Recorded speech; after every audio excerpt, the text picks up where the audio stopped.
গৌৰৱ গগৈক আমি ৰাইজৰ দলৰ সভাপতি হিচাপে আৰু শিৱসাগৰ সমষ্টিৰ বিধায়ক হিচাপে অফুৰন্ত শুভেচ্ছা জ্ঞাপন কৰিছোঁ। 2026 চনৰ নিৰ্বাচনৰ কাৰণে এতিয়া যুঁজখন বিজেপিৰ কাৰণে আৰু বেছি কঠিন হ'ব, আমাৰ বিৰোধী পক্ষৰ কাৰণে আৰু বেছি মজবুত হ'ব। গতিকে গৌৰৱ গগৈৰ নিযুক্তিক আমি এই মুহূৰ্তত ৰাইজৰ দলে আদৰণি জনাইছোঁ। ৰাইজৰ দলে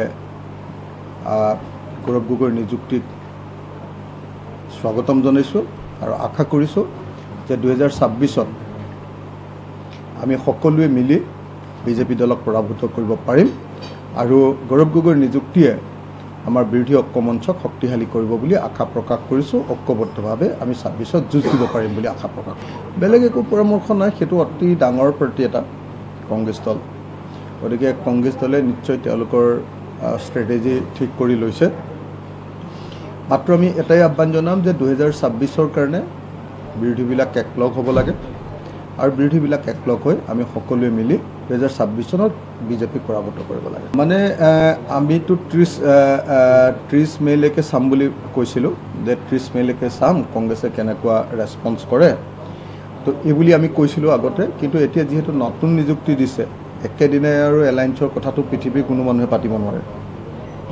গতিকে চাওঁ, আমি অকণমান সময় অপেক্ষা কৰোঁ, কি হয় দেখা যাওক। ডেফিনেটলি আমি গোটেইবিলাক জেচাৰবিলাক গম পাই যাম কেনেকুৱা ধৰণৰ।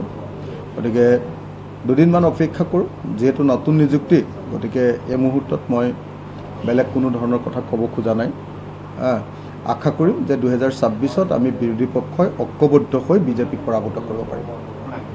এতিয়া নতুন নিযুক্তি হৈছে, গতিকে গৌৰৱ গগৈৰ নেতৃত্বৰ কংগ্ৰেছে আচলতে কেনেকুৱা ধৰণৰ ষ্টেণ্ড লয়, সেই ষ্টেণ্ডটোৰ ওপৰতে গোটেই মিত্ৰতাৰ বস্তুটো নিৰূপণ কৰিব। যদি তেওঁলোকে পজিটিভ ষ্টেণ্ড লয়, নিশ্চয় 2026ত আমি ঐক্যবদ্ধভাৱে বিজেপিক হৰুৱাব পাৰিমেই। সেইটো এতিয়া কমপ্লিটলি গৌৰৱ গগৈৰ বা প্ৰদেশ কংগ্ৰেছ আৰু AICC তেওঁলোকৰ কোৰ্টত বলটো আছে। আমি এই মুহূৰ্তত নতুন নিযুক্তি হৈছে কাৰণে 30 মে'ৰ তাৰিখৰ যিটো আমি ৰিকুৱেষ্ট কৰিছিলোঁ যে মে' মাহৰ ভিতৰতে শেষ হৈ যাব লাগে, তো সেইটো নতুন নিযুক্তি যিহেতু হৈছে, ডেফিনেটলি অলপ সময় লাগিব, আমি অপেক্ষা কৰিম।